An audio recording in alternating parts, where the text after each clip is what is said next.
Hmm.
Sorry, guys. I don't know what. Zoom was acting up a little bit for me today. It's okay. You seem to know who I was. Like, I'm the host of the meeting, so let's start without me. How's everybody? Good. Not bad. So did anybody else have trouble logging into the meeting with the class? Yeah. Okay, because I was sitting there and it was like wait for host to like initiate Yeah, meeting. yeah, it was And like then that it with kicked me me and then it too. kicked me out. So I'd actually like type in our meeting ID number to then get back in. Yeah, it logged me in, but then it wouldn't recognize the meeting. I'm like, so that makes no sense. This is my meeting. What like that's the link. It just kept, do you want to do this? I'm like, no, I opened my meeting. I think I'm just gonna log in. It's fun. Zoom has been No, having a lot of it's problems ridiculous. today. Yeah. One of the classmates in another class, she said that her first class at 9:30 this morning got Zoom bombed. Oh no, really? Yeah, Yeah. that happened to one of my classes too. My council meeting last week got Zoom bombed. Oh my goodness. Yeah, Camp was like, how many white people does it take to fix the coronavirus? And they drew like a penis on like the slideshow and they were like yelling slangs and stuff. So that's recorded. I mean, they somehow managed to like get him off of the whole presentation, but they had to keep like muting everybody and unmuting everybody just to make sure that the right people were speaking and people that were bombing it weren't speaking over everything. That's awful. One of my colleagues in Florida, his daughter's class got Zoom bombed and it was completely pornographic. This guy was showing all his stuff. That's weird. Jeez. Well, I know. I mean, Yeah, that's just weird to me. yeah. I don't get it. It's a shame that people have to be that. Well, yeah, I mean, like, this is education, you know? I mean, it's not everybody's choice to do education this way. You know, it's not our choice, so. Who said it? Someone had class with I'm earlier, really- they said that a kindergarten class actually got Zoom bombed. Oh, that's awful. That's not cool. Yeah. Yeah. Well, despite all need to get that, hobbies. I'm really having a stressful time with everything right now. Sorry. I mean, there's an entire school district in Texas that we're not using Zoom because of this. Very. I think I mentioned this before. Yeah, it was on NPR like 2 weeks ago. Yeah, I can see that. Yeah, it's not cool. I know we got an email about taking some security steps. Like, I already took those for you guys. Some people were putting widgets on their D2L page, and that's not hard to find. You know, that's why you just get a separate. I know it's a hassle, but you got to get a separate invite every single week. You know, and then you have to wait for me to admit you. So. It doesn't happen to us. I kill them. I have students who are, you know, the very first federally convicted computer hacker was one of my students. So I can ask him for a favor. Really? Yep. How long did he get convicted for and for what? He was only convicted. He was under house arrest, which is, he chose to do his daytime arrest at my campus. And I saw him walk in my classroom and I thought, oh, good Lord. What did he do? he hacked into a lot of places, and he was a white hat for a long time. You know, he would hack into something like, say, like Earthlink or Yahoo, and then he would go and tell them what I did. And he wrote a piece, I think, for Wired magazine, and let, you know, corporations know, like, your threat is probably inside your entity. You know, it's not going to be somebody hacking in. It's going to be one of your employees, a disgruntled employee, or somebody sells out. And then they, of course, would want to hire him. It's like, no, that's not what I do. You know, he had quite the ego. He was brilliant, but he had quite the ego. And then he hacked into, I think, New York Times and did a search. That's bad. Well, used something called LexisNexis, which is really, really expensive search service. Most law firms have it, but university libraries have it. And it used to be that they would have maybe 2 or 3 copies. That's how expensive it is. We would stand in line to do our search, get our newspaper search. And he got into the op-ed database, so, which had all the idiots, had all the people's, you know, personal information. So it could be someone like Rush Limbaugh, it could be someone who was maybe the Attorney General. I mean, this had their information. He then added himself to the database as a security expert, so left a trail. And the New York Times said that cost him $300,000, which probably didn't, you know, but so yeah, so he was under house arrest for a while. But, you know, Discovery Channel came to campus, did a documentary on him, and followed us around. Really? Yeah. Wired magazine, like the lady who did the Wired magazine article, like, she was generally freaked out by him. And I think he liked that. Yeah, that didn't bother him at all. So every now and again, I'll ask him, like, so if a person wanted to do this, how would somebody do this? Without directly asking him. I tried to unfriend him once on Facebook, and I was friended again in like 30 seconds. So there's That's that. weird. Yeah. I don't have a choice in the matter. So, couple housekeeping matters before we have our guests in. I apologize for the lateness of their bios, but they were pretty busy today. The AP quiz, write this down, okay? Because you guys lost some easy points on your stories and you lost them on your quiz. Punctuation is always inside the quotation marks. So, you know, yeah, Ben, yeah. You too, Dane, always inside. And when you write an article, most of you are doing pretty well with making a live quote a separate paragraph, but just make sure you have the attribution at the end. He said, she said. Okay, don't say so-and-so said blah, because that's broadcast style. In print, we always say what they said first. Okay. Make sure it's pretty much said or says. You would reserve a word like stated for public relations. If you're writing up your meeting story and somebody's actually pointing to something, they're pointing to a chart, or they're sharing a screen and it's a PowerPoint, you could say indicated if they're pointing to some data, or, you know, they actually have a visual aid, you're welcome to do that. But generally stick to said, says at your level. Don't use claim, ever. Claim has a lot of value. And remember, we do not use the % sign pretty much ever, unless it's in a graphic. We just don't. Doesn't make much sense, but we don't. But we do use the $sign. Okay. After we have our speakers, I did post the next assignment, which is your last one, and it's a news feature. So as I mentioned earlier, keep track of the agenda items. You might find a feature story out of your agenda, but your best news feature, we call it a second day story. So it's something that's usually seasonal. So this time of year, normally you would have been finding something maybe related to some of the end of the semester, end of year events.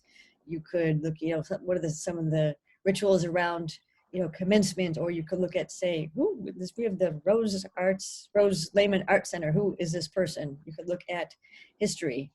So for example, 2 years ago when we were ending the year in Wisconsin, we were getting ready for the 150th anniversary. So that committee came to my feature class and said, would you consider contributing some feature articles, and we could add them to this celebration they were going to have the following month. So like, this is an empty field, but there used to be this building here, and maybe we can find out a feature on this person. Because, you know, you have buildings and benches named for people, and those are people who actually contributed something, versus today people give money and they get something named after them. So it's a different type of service. So think about those types of things. These days, with so many people helping out and doing wonderful things to help people suffering from coronavirus or the side effects of losing their jobs or having kids at home and not getting services they need, or trying to help people get services they need, or just doing interesting things. I saw on NBC, they had this family, group of families, they're in Annapolis. And this one woman, she said, you know, every morning she'd walk out in her cul-de-sac with her kids and they would recite the Pledge of Allegiance. They had a flag planted in the middle where they have all the plants. And she said, that's what they do in school. So every morning they go out, recite the Pledge of Allegiance. And next thing you know, all the other families in that cul-de-sac, all 7 of them would go out with their kids and their families, because they were, you know, military families, and they would recite the Pledge of Allegiance. Like, that's a great story, you know. I mean, that's just the ritual. That's the, you know, what they would do in school. Some of them were, you know, military spouses, and that was just a great slice of life of what people are doing to maintain their sanity and structure. You know, there's a couple places where everybody's coming out at 7 o'clock at night and playing music. You know, either they're banging on pots or hanging their wind chimes, or they're actually literally having their instruments. Okay, so think about those things. We'll talk about it after. Okay, we have Bill arriving. I have a quick question. Sir. So for the AP quiz, I noticed you said the like whole punctuation thing. So was there instances on some of the questions where we had to say, oh, put the comma inside of like the new, like say you're putting new quotes around something, would I have to say, and then put a comma after that, like inside the quote? Like, is that what I lost points for? Yes. Okay. Yeah. There was one mistake everybody made that I didn't take points off for. And I think I indicated in the comments, I may have written, this needs to be correct. I didn't take points off for. Because if everybody makes one mistake, then I just presume it wasn't clear. So. Okay, here comes Bill.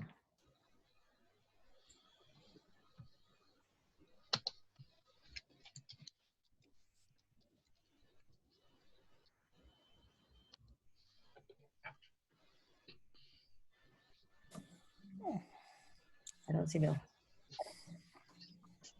Oh goodness, I hope you guys don't hear that. My dog's just snoring like nobody's business. It's like I got a tuba quartet here. Oh my God. We have Bill. Bill, are you there? Yes, I am. Can you hear me? I can. Everybody hear Bill, Mr. Bill? I can hear him. Okay. Yeah, Bill, I can hear him. yes, it's COMM 222. Hello. Well, how about you talk a little bit? We posted your bio, and why don't you tell us a little bit about what you do and how things have changed in the times of coronavirus, and then the students will ask you some questions if that's okay. And Yeah, that's fine. they're required to identify themselves, at least by their first name. Okay. Well, I'm not used to this kind of thing, so bear with me. I made some notes to kind of help me along, Okay. and I'll use them, I guess. So maybe if I sound kind of wooden, that's why. Since this coronavirus stuff has happened, and for me, it kind of came pretty suddenly. It was odd. Somebody from who works, I think she's like a house mother for a local Catholic high school, Bishop Guilfoyle, for a house that the school has for foreign students, came to me like it was probably right around the beginning of March, and said there are a number of Chinese students who probably won't be able to go back to China when this is over. Yeah. And I thought, well, that's a good story. And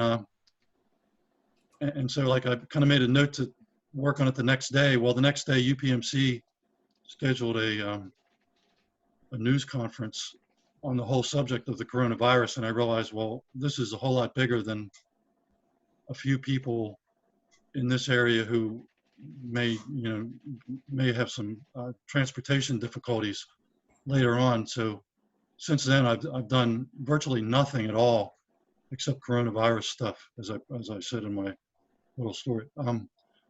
And because I guess because I kind of had a medical side beat that I was responsible for. I've I guess turned into the point person for this for our newspaper, which has become kind of neat as far as I'm concerned. Sure.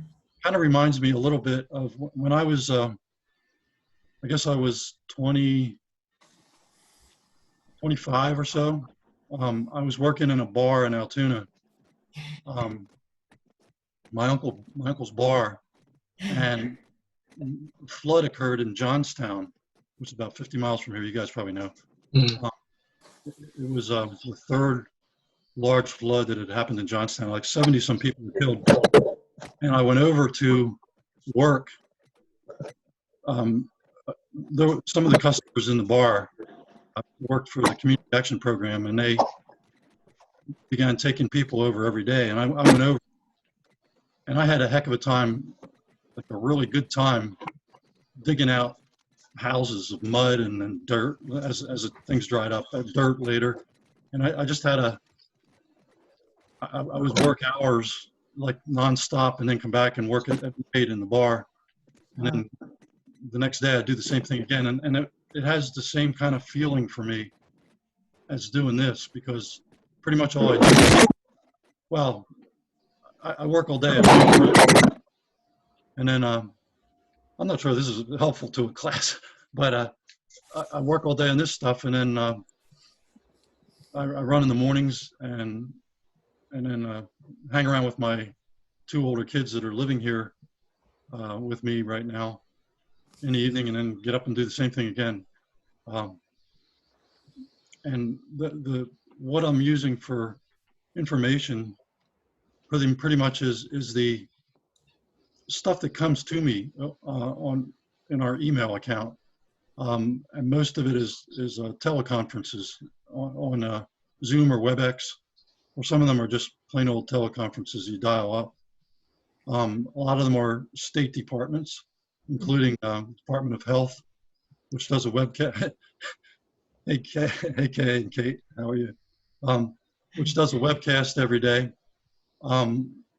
which is open to the public. So that's not necessarily a reporter thing, although reporters have an option to send in emailed questions, which I do, and sometimes relay other reporters' questions. And I work off of that. And I keep statistics that the Department of Health provides every day, and sometimes try to draw conclusions from those statistics, some of which are provided directly, some of which I do some calculations to find out. I don't know, it feels a little bit like riding a wave in a way. I've never, I mean, I've ridden a wave just by diving. I'm not a surfer, but, and I guess I'm sort of letting myself be consumed by it because it's fun. I know it's a terrible thing to say, but it's fun, you know? Journalists are sick. We have to admit that. I guess, yeah. Hi. Hi. Sorry I was late. It's okay. I worry about Bill a lot, actually. He hasn't had a day off in weeks. That's okay. That's my choice. I know that's your choice, but we worry about your health, your Well, mental health. It's fine. It's fine. I just wanted to pop in real quick and just to tell your students that the way that it's changed, you had asked how it had changed my job as the night news editor. And the way that it's changed it is that pretty much it's the only thing that's happening in the whole world right now. You can't have a copy editor on the desk working to do wire pages, and it's really difficult to find stories moving on the wire right now that are not COVID-19 related. It's very unusual to come to work and have only one reporter in the newsroom. Most of the others are working from home. On any given day when I would come in, really there'd only be a few people here from the daytime staff, and Most of the people at night, there are sometimes as few as 4 of us here putting out the paper. No. Yeah, it's very odd.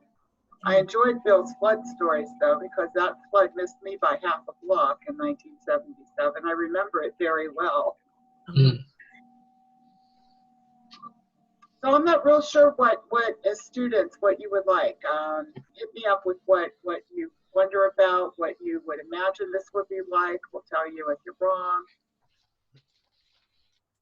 Well, I'm wondering about covering meetings because they have an assignment where they had to, I gave it to them March 3rd. That was the last time I've seen them. Okay. So they were supposed to go, go to a meeting and have the experience of connecting with, the clerk or the board and get the agenda and have that experience of, being probably overwhelmed. How do I write? And now that turned into finding a meeting that's virtual. Where I live in Clinton County, they changed it to 9, 10 in the morning, thinking it would be more convenient. And everybody went crazy. Like, we're working at home. We have children. How do you expect us to do that? It became less transparent. And then Kay has really good experiences with that. There you go, Kay. Hi, my name is Kay Stevens. I've been a long time county government courts reporter. I've covered municipal government. I was just at a meeting this morning where my county commissioners convened by telephone. Now, this was the first time they've done it this way. They've had some participation. Last week, I was at the courthouse where there were like a few people gathered and everybody else was on phone. But this morning there must have been at least 15, 20 people on the phone, and they don't want you to interrupt. And of course, I've got to interrupt because I can't hear somebody talking. And this one of our commissioners, she was trying to give a report. And my God, it's just like, I have to raise the objection. And I said, I don't know if you can hear her, but I can't hear her. I don't know what she's talking about. I become the pain in the neck. Is this Blair County? Yeah, this is Blair County. Yes. Yeah. So Are either of you finding yourselves? Is this the busiest you've been in your professional life? Sir, what's your name? My name's Ben. Because from what I'm seeing here, Blair County only has about 11 positive cases of the virus. But does it feel like locally that I don't know that could be more than what it stated? That's it is. We are busy. I'd say we've always been busy at times whenever big stories break, but this one just goes on and on. I remember thinking the first week when we were done with the first week at the end of this virus, I was saying, oh boy, I hope we only have to do another week of this. Well, here we are on week 4, and it's like, my goodness. And we're still writing COVID-19 stories that Kate referred to.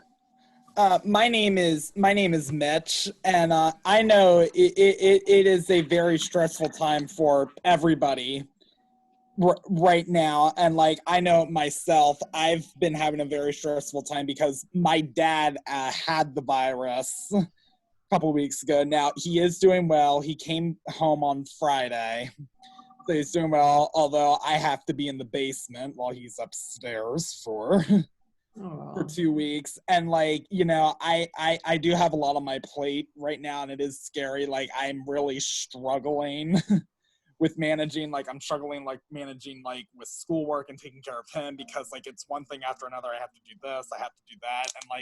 And, I know it's very hard right now, and I'm working, to the best of my ability to try to manage, my schoolwork and also, helping with my dad, whatever he needs help with.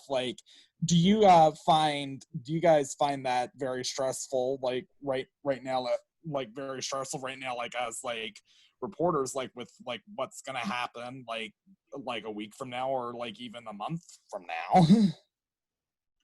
Well, I can answer that. I find this it's good stress for me. I'm not worried about getting sick. The two of my kids who are living here have been good and careful. They worry about me. I'm 66 years old, and I guess I'm in a vulnerable age group, but I'm not I'm in good shape, so I'm not worried physically. But they've been helping me out, doing things around, like my daughter was mowing the lawn like right now, and they've been helping me out so that I can focus on this. And I don't find it to be, like I said, I find it to be a good kind of stress, because it's right there in front of me and available to do, and I just got to do it, and like sort of exercise my whatever reporting abilities I have to do it.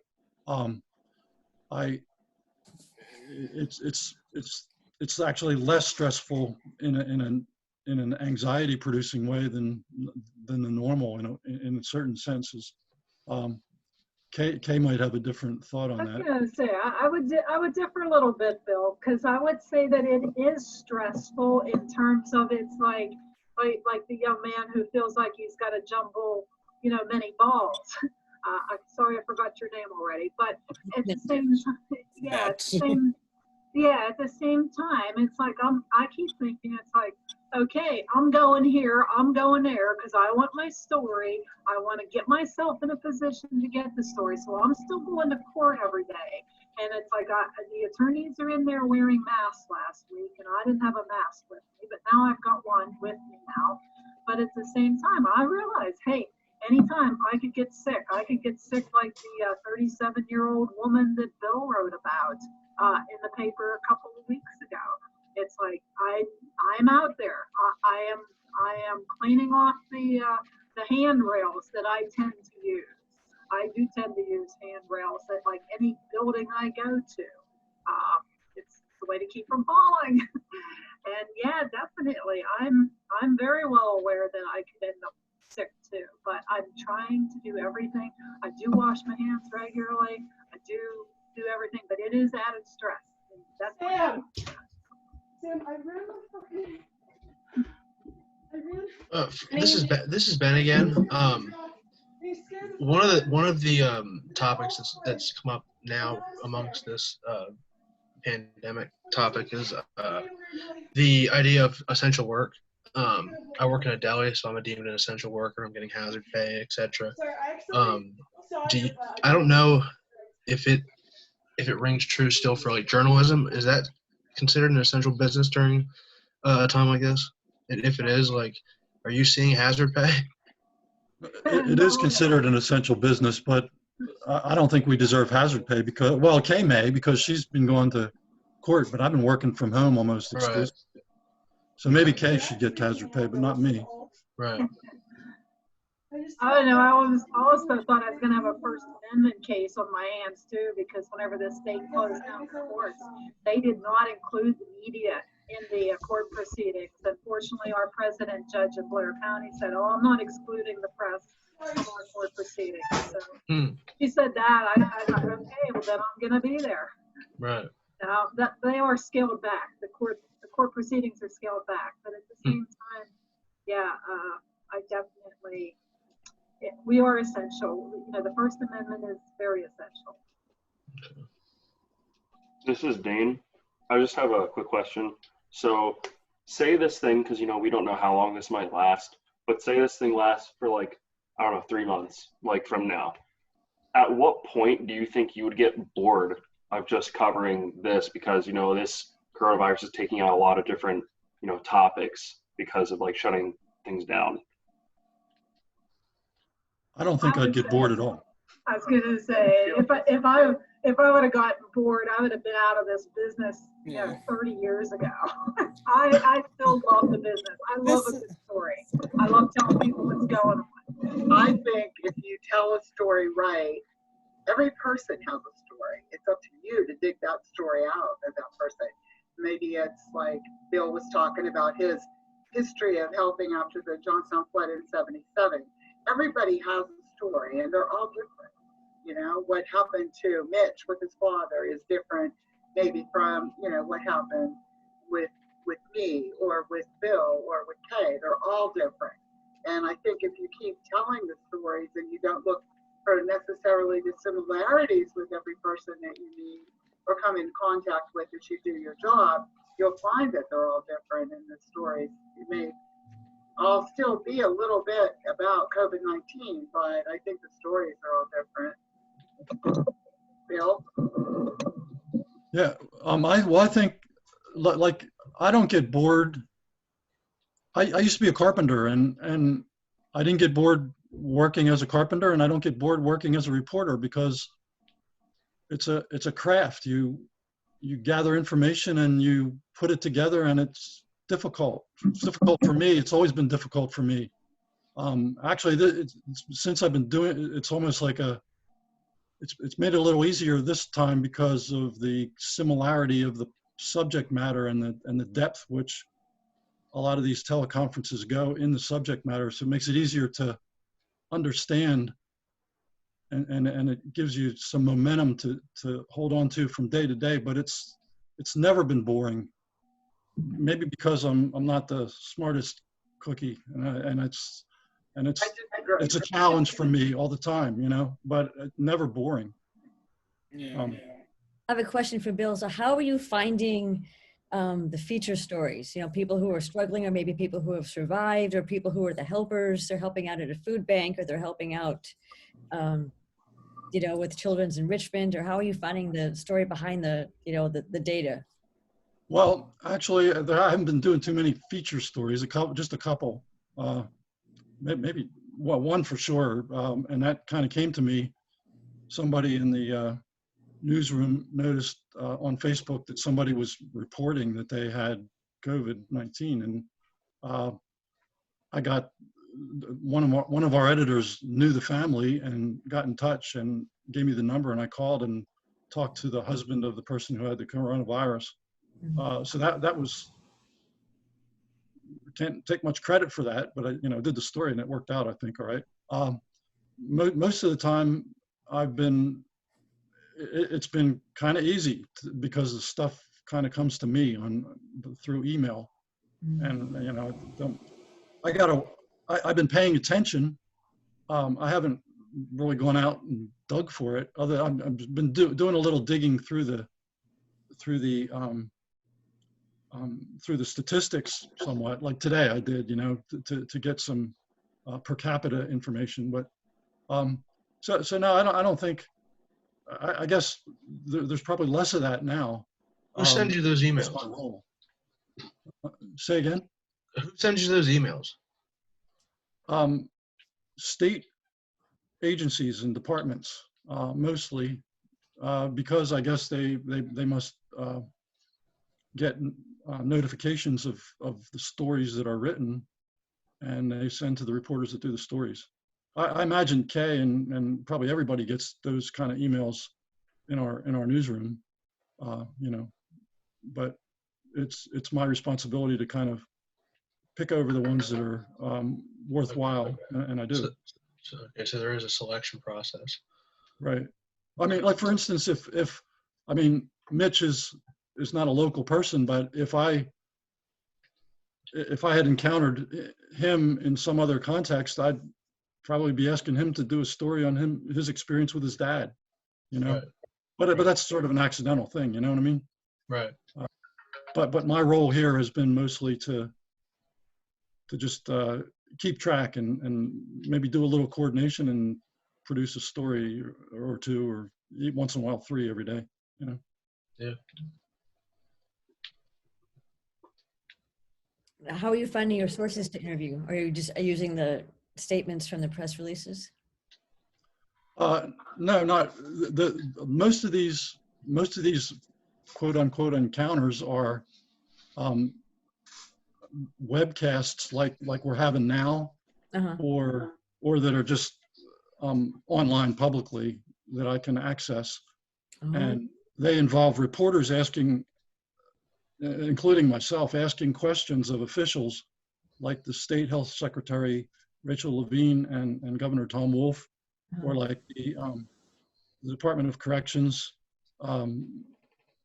Secretary Wetzel, John Wetzel, or like the Agriculture Secretary Russell Redding, or I don't know, all these various agencies. Oh, the L&I, Labor and Industry Secretary Alexiak. they answer questions from reporters, and I listen and I type. I can type faster than I can write longhand, so that's an advantage because I'm doing it on a computer. I type it all down as best I can and go over it, and if it's interesting, I write about it and I submit it. And the volume of it is such that the volume is such that I can't. One of my let me back up. One of my numerous faults is that I sometimes get too meticulous about stuff, and the volume is such that I can't be quite as meticulous as I might otherwise want to be, which is actually a relief in a way. So does that answer your question? Yeah, absolutely. And Kate, what kind of feedback are you guys getting from your readers on your coverage? Well, we actually have a note or two hanging on the board in the newsroom from people. One is sounds like a sweet little old lady who was just so happy with everything we've been providing in our coverage, and she thought everything was so wonderful. She took time to send us a note, and that doesn't happen very often. We've been getting a lot more calls from people today. There were some messages on my phone when I came in. A woman was commenting on a story that Bill had written about AMED, medical ambulance company locally, and she wanted to know if she was concerned that they didn't have enough PPE. She wanted to make sure that they had their personal protective equipment, and that she was talking about funding and that they should have had more come in. And so it's interesting to me. I've not seen readers following up on stories that we have run, within a day or two. And I kind of like that they're calling in and leaving messages. That's a good thing. Usually it only happens after a crime story runs where someone who is reported to be the suspect's family calls to say that, oh no, that's not what happened. So this is a little bit different. Yeah. Something else that I thought was really nice was one of our copy editors. She had collected a collection of comments from people about what are you doing while you are homebound, while you're supposed to stay home. And I didn't get to read the whole story, but I did read a part that stuck with me, and that was that somebody told her that their family was reading the Out to the Mirror from front page to last. Oh. And they were reading the whole paper again, and it's like, oh, those are my kind of people. Yeah, that's the kind of readership that I grew up with, and the ones I still write for. Yeah. Absolutely. Yeah, you hang on to those. My name is Whitney, and as far as like notifying like the public about like what's going on with COVID-19, how do you, I understand that Bill said about like emails coming in and things like that. How do you know that something is newsworthy because of things constantly talking about COVID-19, it being on the news, it being, Facebook? I've gone on Facebook recently, and that's all that's what's been talking about. And like going to work, I work in healthcare right now, and we have to wear masks all the time, and regulations keep changing and things like that. But how do you stay up to date on those things, and how do you find them to be like something that the public needs to know? You asking me?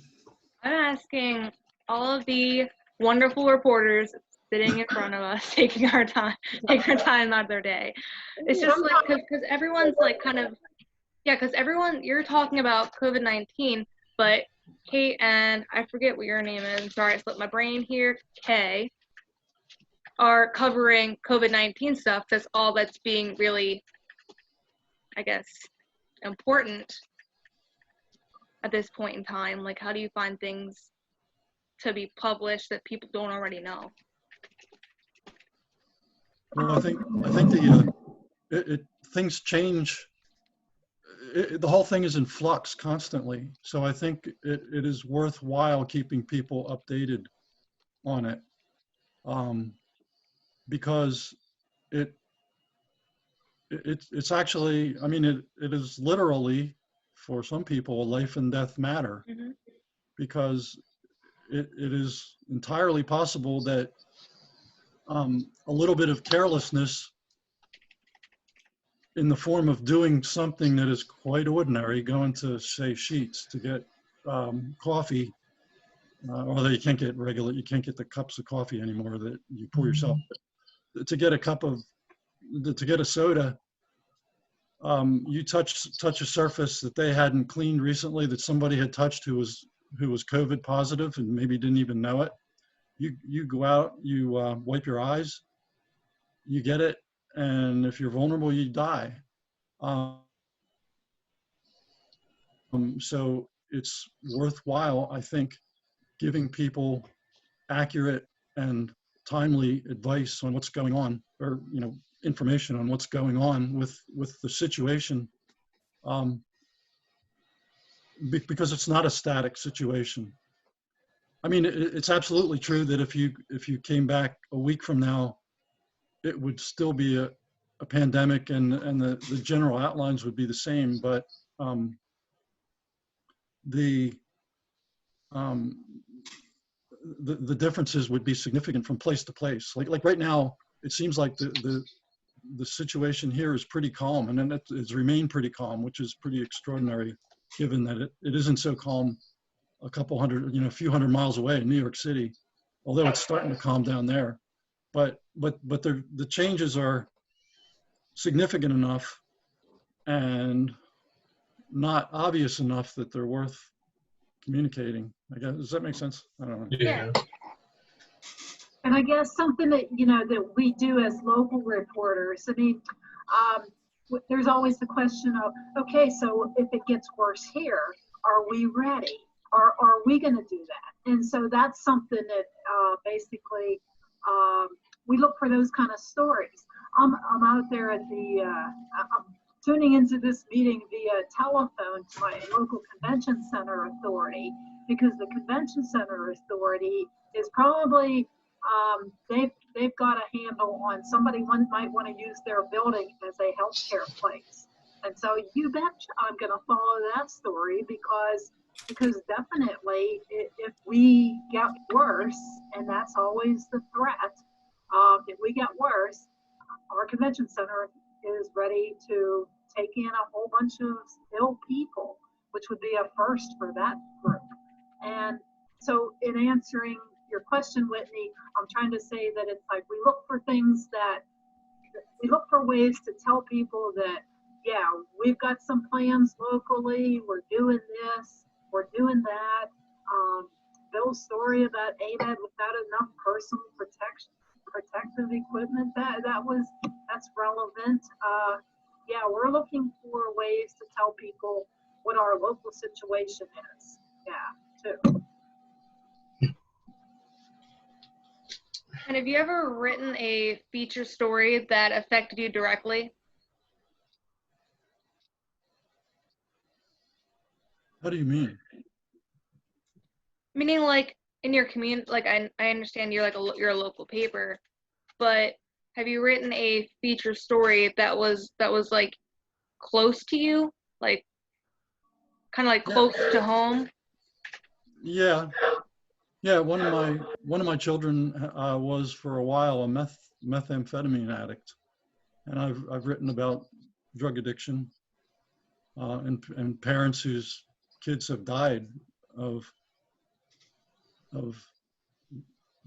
drug overdoses. I mean, that didn't happen with us, and I'm fortunate, but yeah, and yes, if that fits your definition of close. Yeah, because I mean, because we have a feature assignment that's coming up, and I was thinking of writing about my workplace, because I work in a dementia unit out in a retirement community, and it is very hard for the residents, because they don't know what social distancing is. They don't know, they have to be 6 feet apart. They want to sit next to their buddy, but they can't, because the furniture is moved, for the fact that they can't really communicate as well. And hugging, because some residents really like hugging.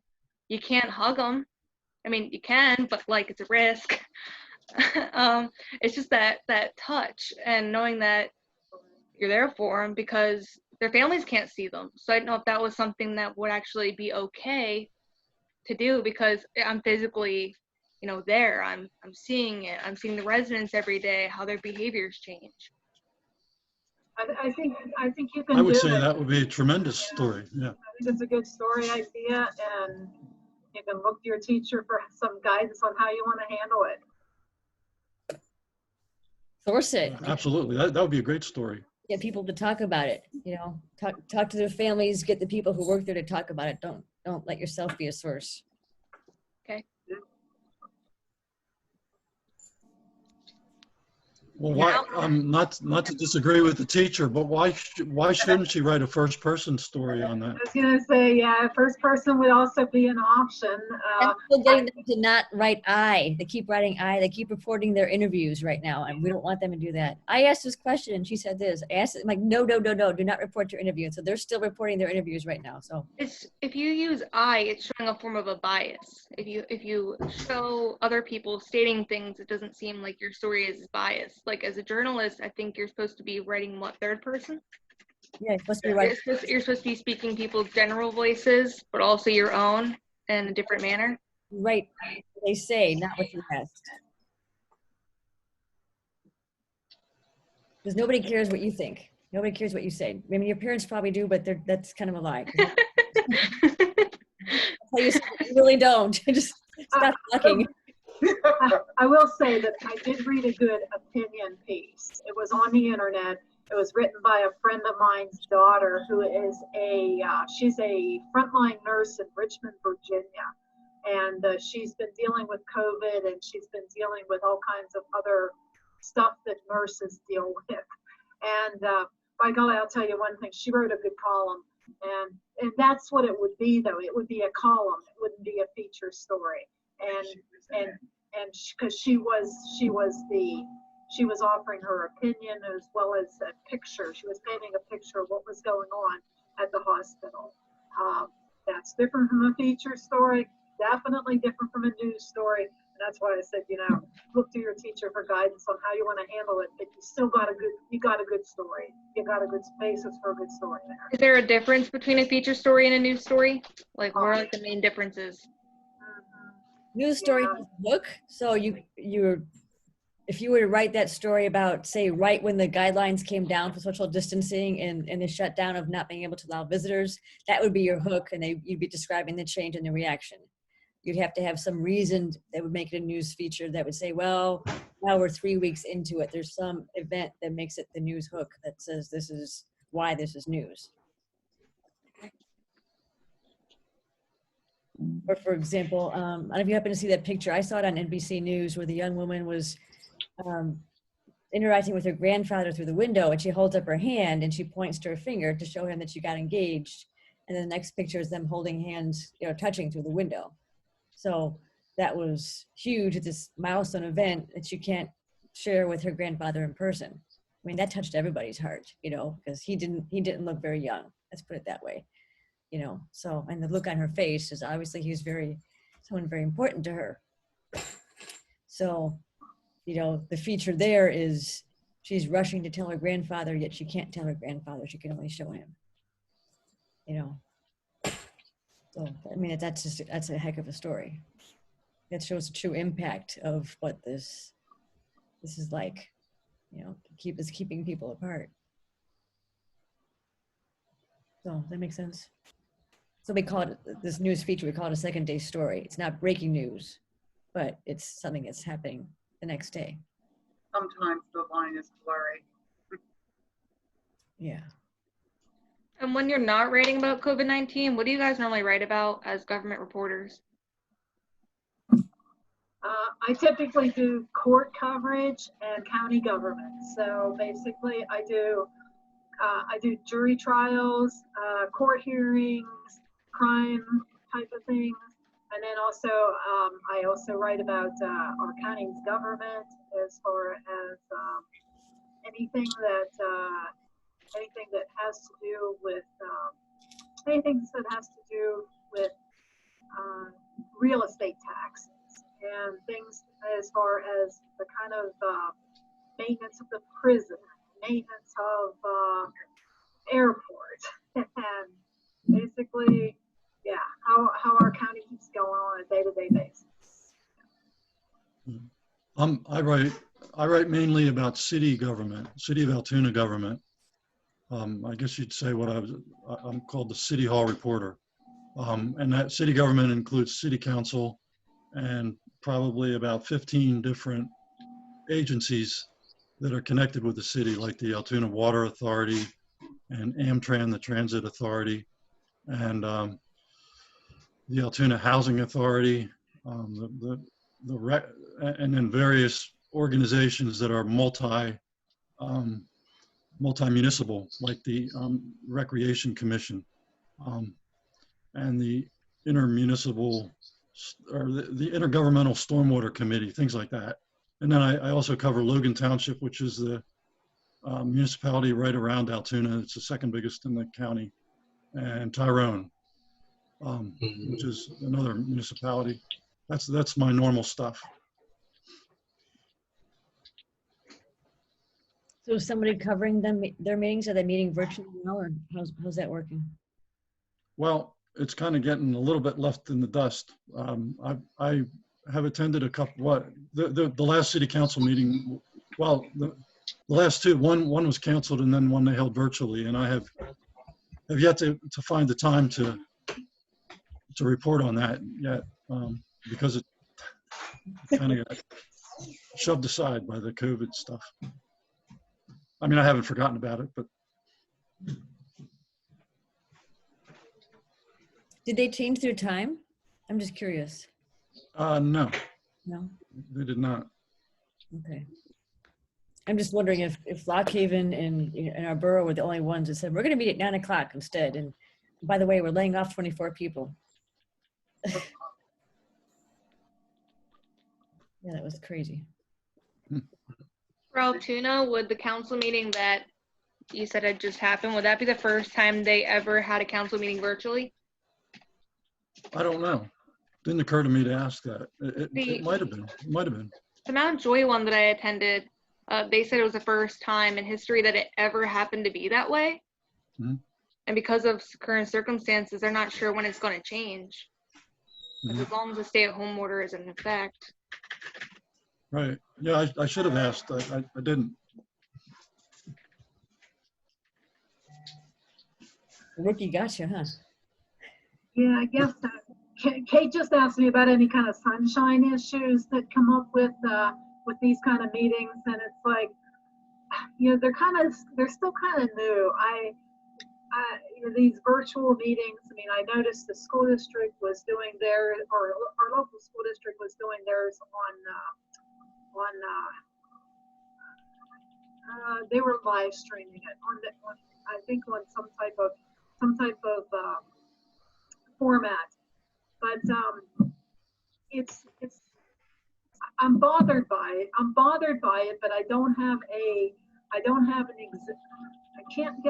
can't sink my teeth into like a real complaint so far, because everybody seems to be trying to do their best in order to give the public an opportunity to participate in these meetings. And this morning, whenever the commissioners met, I noticed that the secretary chief clerk was noting that there were other people on the phone call who didn't identify themselves. And I was thinking, I wonder if those were people that called in because they saw my story in Sunday's paper and they saw the code and the phone number to use. But it's like, well, even if they don't want to identify themselves, that's okay, because otherwise they would, if they really wanted to come, they would come on Tuesday mornings and just sit in the audience and not say anything. So yeah, I guess that's okay too. Just call in and not identify yourself. But yeah, sure. So we're going along as we go. And yes, indeed, it's like, I think this will probably continue for 2 or 3 more weeks, and then I hope we're back to in-person meetings, because I can pipe up when I need to in an in-person meeting. Well, we're getting One issue that I wanted to bring up that I don't know if it's sort of out of the blue maybe, but one thing that has come up that I've sort of struggled with and really haven't done enough research on is the issue of privacy versus community safety. There, one of the, I wrote about a person that had COVID-19 because that person put it out there that they had it. So that wasn't an issue, but there was a matter, well, there have been 2 deaths in our area, in our region, only 2, one of which turned out to be reported for a different county than ours, Cambria. We're in Blair. And it turned out the person actually died in Blair County. So the coroner here handled it, even though the Department of Health reported it as Cambria County, where the person was from, because the person died in the hospital here. And another paper got the story, I believe got from our coroner the name and got in contact with the family and published it, or maybe published the name first. So, and I ended up talking to that person and wrote a story. Well, on Saturday, I guess, another contiguous county had a death reported by the Department of Health. It was a Bedford County person. And I found out through information provided by our coroner that where the person was buried from, and then put 2 and 2 together and talked to the funeral director and got a kind of saw an obituary in line and found out who the person was and got a confirmation from the coroner of the name. And then I asked the coroner, hey, can I attribute the name if the funeral director and or the family wouldn't talk to me, to you? And she said, well, there's a discussion going on in the Coroners Association about whether to provide names of COVID death victims. And I said, okay, well, find out and get back to me. But she never did, even though I called her like 3 times after that. So we put some information about it, but not the name. And as far as I'm concerned, it's a genuine issue or problem. Like, is it something that should be published so people know who has it in their community, and so they can avoid that person, or does the privacy value of keeping a sickness private, does that prevail, I guess? And I haven't really done enough homework to find out what if there is a consensus, or it's like a developing consensus in the journalistic community about that or not. I mean, maybe Kate or Kay know about that, but I don't. So I don't know. I just tend to, me personally, I tend to err on the side of protecting people. I wouldn't want to do anything that caused, you're talking about the Bedford County death, I think. Yes. Yeah, the guy from Everett. Yeah. Yeah. My reaction is going to be, why cause that family any more pain and grief than they're already having? People know it's everywhere. People around here, when I hear comments about it, from a safety issue, people are concerned greatly that unless you're exhibiting symptoms of COVID-19, you're not tested. So our numbers, we don't have that many tests being done here, I don't think. Bill, I know, knows all those numbers, and he'll correct me if I'm wrong. But I just think that, there's a lot more of it here than we know, that we'll probably ever know. And if the family doesn't want to talk about their loved one who passed, if they don't want to share something about their life, I think that we have to be respectful in this time. That's just my opinion. It's not a real hard news thing. I know that. I think that if any of you reporters ever had to interview a family of a loved one who's died, whether or not if it's COVID related or a 20-year-old kid that dies in a car wreck because he was drinking, or maybe it's an accident. He hit a deer. The kid didn't do anything wrong. I mean, I remember vividly, and I've been in this business for 40 some years, but I can tell you, I remember the first time I had to call a family and ask about their loved one that passed. It isn't an easy thing to do. Sometimes No, it isn't. It isn't. They've No, I've done that. I've done that quite a number of times, and late in recent years, I've taken the easy road and asked. Generally, have a habit now or a policy now of asking funeral directors if they'd ask for me, and it makes it easier because then you know if they're willing, as opposed to just cold calling them. Yeah. And it isn't easy. And I was hoping I didn't want to have to call this person, you know, but if the funeral director would have provided, that's okay, you know, because then you know they want to do it. But it created for me some actually bad anxiety, you know, anxiety. Like I was saying, this has generally this experience with coronavirus has been good stress. Well, that aspect of it is bad stress. You know, whether to like from our point of view, it's like, do you get beat on a story, you know, if somebody else gets it, or do you take the soft road and not go after it like that? And that's kind of what it amounts to, you know. I don't know if I'm making sense about that, but We can make. You are. We've had discussions about you do what's best for your community. I think there's a part of best on this one. What the nightly news, for example, they'll say, we say goodbye to these 4 or 5 people, and they have portraits, and you know that those families probably provided those pictures. They say, this is so-and-so, he was a doorman at this building, and they might have a couple comments from people who lived at this building. Oh, this is so-and-so, he was a bus driver, the kids loved him. They tell you a little bit about that life. So they're honoring those people's lives. But if you're in a small community, that's a completely different impact when you talk about that. Maybe that family isn't ready. They're probably really angry about it, you know? So maybe towards the end, when things have settled down, you might say, we lost 8 people, here they are, and here's what the family stories are. And they can offer their collective experience and something like that. Maybe there might be, your community leaders might have a memorial, you know, and say, this is we're saying goodbye this night, we're saying goodbye to all the people we lost in our community, and have a, you know, sort of a community grieving day.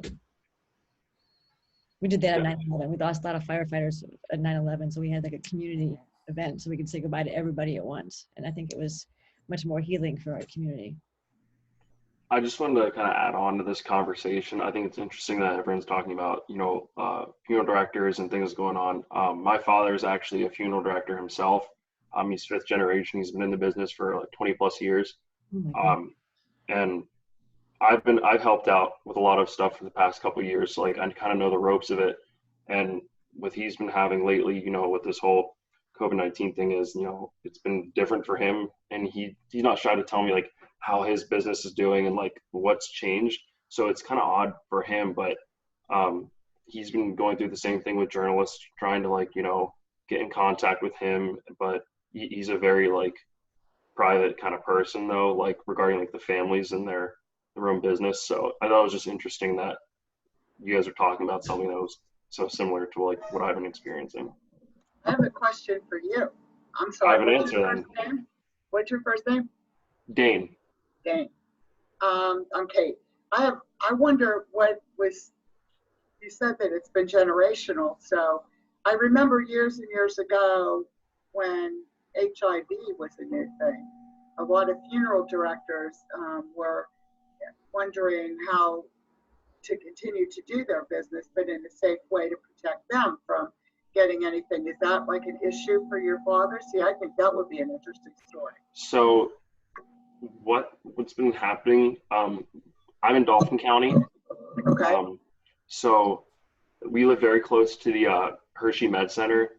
That's like where our business is kind of located. It's like 2 miles away. But for cases that have been confirmed that we've been called to handle, from my best memory, what I was told is that they let the body sit in a cooler for 2 to 3 days because the virus needs a living host.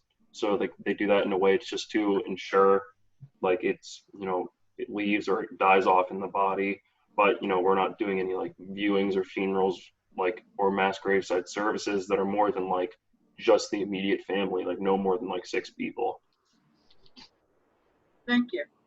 No problem.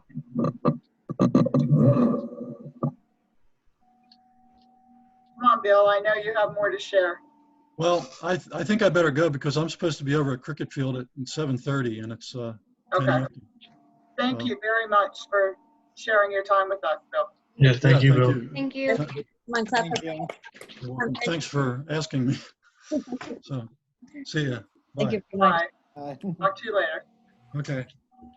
Yeah, I've got one more story to write for tomorrow. Not a long one, but it definitely it needs to be written. So Last question for Kay and Kate. Going once, going twice. Kyle in the corner. It's yours if you want it. I think Hi. I answered all the best ones. Can't hear you. we can't hear you. I said I think you guys already answered all the best ones. Thanks, but I don't know. The best ones, maybe. We're just figuring it out as we go along. Yeah, that's part of it. It's like, every day is a new day. That's one thing about our work. I mean, it's like things don't stay the same. And for a newspaper, I mean, every day is different. You don't write the same story twice, although sometimes they can repeat themselves in a way. But at the same time, things are fresh and things keep going. And no, it's not a boring business by any means. Any advice for these embryonic journalists? The more you write, the better you get. It's the same with layout and design if you're into that and not the written word. But I would write as much as possible, read absolutely everything. Question absolutely everything. When I was little, similar to what you said, like my parents always said this, since both of my parents were teachers. Well, my mom still is, but my dad's retired. They always said this to me: the more you know, the more you wonder, and the more you wonder, the more you'll know. That's true.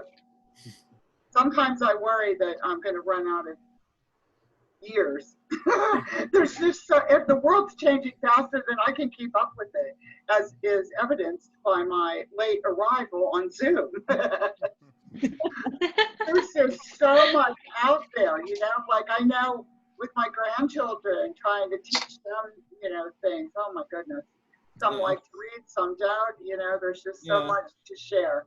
My nephew's in kindergarten right now, and so like they're closed right now during the quarantine. But like my sister says, like when they put a worksheet in front of him, like he'll get up and he'll walk away. Yeah, well, my grandkids knew to call me. They call me the grammar Nazi. So, and I guess his name is about it.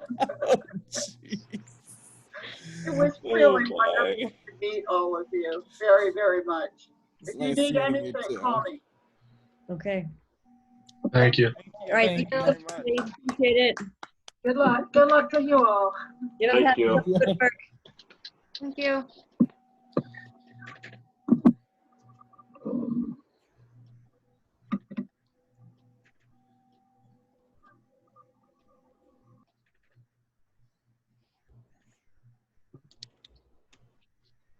All right. So that was pretty wonderful, huh? Yeah. Yeah. Yeah.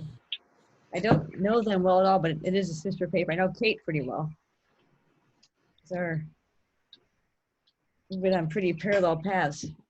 Everything from working in the same companies in Northern California to working for the same company here. So like, whoa. So they give you some ideas of how you might go about finding a news feature. So we call it a second day story. So for example, if you were to go to a council meeting, say it was a normal schedule and you went to a meeting on a Monday night and you had to zip back to, your newsroom and write a budget story, file it by 10 o'clock. And you say, well, this is the most important thing. They're going to raise water rates. We're going to raise water rates. That means for the average household, it's going to be an extra $46 a month. Okay, no big deal. But okay, but now you're just talking you're really $500 a year. That's what it comes out to. And why is it $500 a year?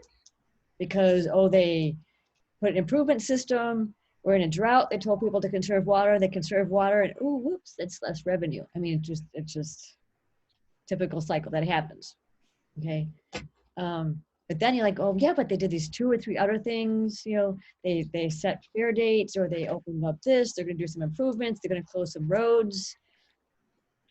Well, wait, they're going to close these roads. That means how does it affect people who live on that street? How are they going to park? I mean, it's not breaking news. It wouldn't be the most important story, but it would be significant because maybe they're going to cut down some trees. Where are people going to park? How are they going to get there? What if you have kids, got strollers? What if you're somebody who uses a mobility device? I mean, you know what I mean? It's a second-day story because it's not the most important story. We had a story around here that they discovered there was an ordinance that a certain street was actually a state route, and the state route had to be wider. So they were going to cut down all these our heritage trees, our old growth trees. And everybody on that particular street went crazy because it was shade and these were heritage trees. And so they all took their rocking chairs and put their rocking chairs in front of the trees. And we had the best photographer who got to the top of the hill, because it's pretty hilly here, and has got this great image of all these rocking chairs on the street, and people sit there in the morning in their pajamas with their coffee, social distancing. With you were not taking our trees. And of course, they lost, but they still take their claim. I know, it was awful. It was, it's pretty bad. But so feature on people, like why trees were important to them, how long they'd been there. Oh, my great-great-grandmother bought them. They built this house. This tree's been there. I used to climb, and look at these scars on my knees and how many times I fell out this tree. And that's a great story.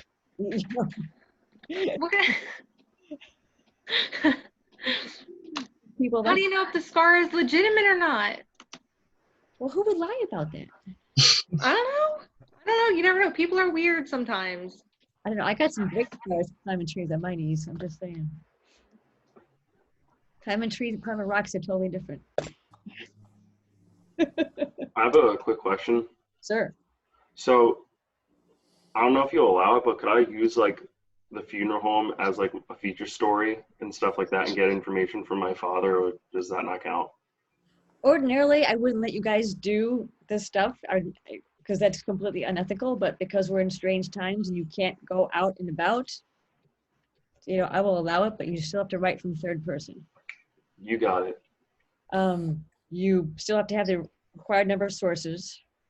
So what you could do, I don't know if it's at all possible, but talk to other people, either in the business or for sure. And just talk to them. How do they feel about this? Are they more anxious? Have they ever discussed these things? Do they talk about this in their schooling? Do they talk about these things? Historically, we've had these issues, Did they talk about it with H1N1? They talk about it with Ebola, I would think they would come, if you remember what Lorianne Stanislawski said was we never talk about if, but when. So you would think other fields would have discussions of that, but what do I know? So that's possible. And talk about, the soft skills. They have to have a different level of soft skills too. Because, people can't have the send-off, the goodbye, the memorials for a family that they maybe later at some point they can have a celebration of life, but it still makes that loss that much harder. So I don't know. And I don't know if the economics have changed. Is it harder to do things, to get people to do things? Is the supply chain changed? It's possible. All right. So, but just keep it third person. Don't use the word I, unless it's in a quote. Okay, you guys write that down. No I, unless it's in a direct quote. There's no I in journalism. Well, I guess there is, but. Well, I'm going to write that down. I like it. Something else to think about, we at the college, if you want to do something, campus-based, is there's this event that we have I'm looking for it on my email, but it was supposed to be this, research showcase, and we're gonna do it all virtual. And I suspect, what is her name? Girardi, Professor Girardi, is that her name? She's Italian. She's an English professor. I believe she is in charge of it. What's her name? Yes, Girardi.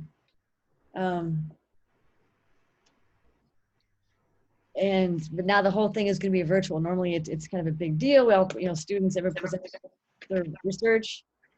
My impression is that there aren't as many submissions because it's not as interesting to make a presentation virtually because we're doing this all the time. So that might be something. I think you could do sort of a nice overview of what this experience has been like. Talk to the people in COIT, because their solution to everything is, we're making a video, now watch a video, figure it out yourself. Okay, if I watch a video, all I do is criticize it. How badly produced can you make that? Why can't I decide it doesn't help me? I end up going through, I have friends in a different school at UW, and their video, but then they have all the actual steps. I do better by following the steps. Okay. Of course, I criticize the writing, but still, I can follow steps.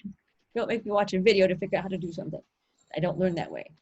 So, but they seem to think one size fits all. Watch a video, figure out how to do it. No, that doesn't work for me. I'm going to get pissed off, and then you've lost me.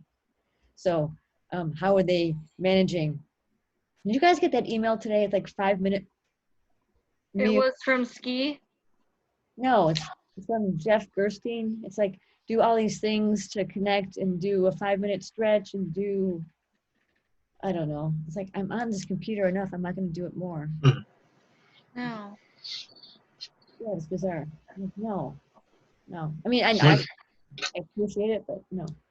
When does this feature story due? Did you look at the assignment?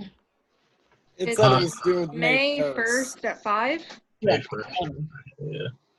Are there examples of what we could look for with a feature story? Try to you recommend? Yeah, I'm gonna try and post them. I'll probably download some from the Sun Gazette and because the ones I have, I don't have them digitally. I must not have the right computer with me. So I'll probably download some good ones, or I'll put some links for you.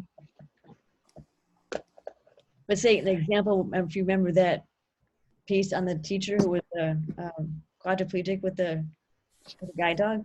Yeah. That's an example of something that's seasonal. But it was bad. I know, but it's an example of a news value that was seasonal. Does that make sense? So you've got things happening like end of the school year. What is graduation going to look like, if at all? Think about that. I mean, it's a milestone event. What are they going to do? To my mind, it's still on a schedule right now. Versus like Penn State, which is close to me. Like they just said, nope, that's it. We're going to delay it. We'll think about July. I don't know. I don't know what they're going to do. I think with Hack, they're going to mail the degrees. Like they're going to mail your degree to you. That would be because I graduate this semester. Yeah, I know. That'd be a great story. And I think they might be mailing it. I don't know. I mean, as long as I get the paper, that's all I care about. I mean, you can put it in a box for me, but yeah, that'd be a great story to talk to people. Do students care? Do their families care? What do faculty think? In fact, I don't know about other faculty, but I like to attend graduation because it's a chance to say goodbye to my students. I may not see them again, or I might if they're going to journalism. I get to meet their families, tell their families thank you, for sending me your child and trusting me with your child. And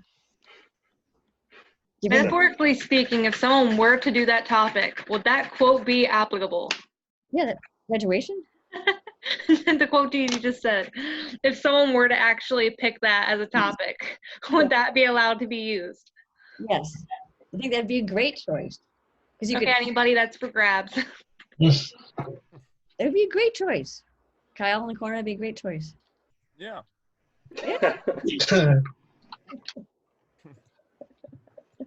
That blood red color kind of freaks me out. Oh, my background? Yeah. I'm in Henry Matisse's Red Studio. Is that right? Henri Matisse. What's that? Henri Matisse. Mm-hmm. Uh-huh. You know where I am? At the beach. Yeah, Is but that D-Day? no, it's Israel. Right outside Tel Oh. Aviv. Ah. Yeah. Looking out the window, the balcony. I was on the balcony. Oh, Yeah. oh, you took that picture. I did. Oh, cool. Yeah. That makes it even cooler. I know, huh? Yeah. Any other questions? Okay, so if you log on to D2L, so I added a calendar. So I updated the written document that says course schedule, and then there's actual calendar. Dane, what are you doing? I don't know. I hit something. All right. Sorry about that. My apologies. So, as long as it's just your picture and not you actually doing somersaults, it's all I care. I don't think I'm capable of doing that. No, I can't do somersaults. I don't remember what the interview was, but I did interview somebody once, and he actually was walking. He's like, "Okay, I need to go. I'm going to talk to you while I'm walking." And then he actually stumbled and fell. I think I better go. I think I've injured myself. Like, should I send flowers the next day? I'm like, is he okay? I felt kind of bad about that. So check the calendar. I don't remember offhand. My list. The date of the next AP exam will be on the 28th. Also, that'll be number 3.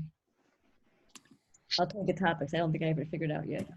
I don't remember. So you can schedule the rest of your life. You got your AP exam, story due tomorrow, story due May 1st, and then our exam is May 12th. But like I say, everything's on the D2L. So the exam, is Yep. it's going to be an AP exam, like a general AP exam, like questions? It'll be probably 10 questions for AP, and we'll do the same thing. It will be timed, and then once you're done with the AP part, then you'll have short answer. And I'll give you 6 questions that are short answer. I'll give you a review sheet, and you will pick 3 of those 6 questions to answer. Okay. And you have 30 minutes. So it'll be after. We may have one more guest speaker. She'll talk about, or I'm not positive. And then after that, we'll talk about libel law and keeping yourself safe, and just basically hit FOIA, hit the legal aspects very quickly. How to keep yourself safe. Again, 3 reasons a board can go into executive session, how to protect yourself from libel, what is libel, what's defamation, what's, all that good stuff, how to file FOIA, all those good things. I could talk about it for 6 weeks. I mean, I teach classes in media law, so I can bore you to death for it. But I'll also put up the PowerPoints too, probably next week, maybe tomorrow.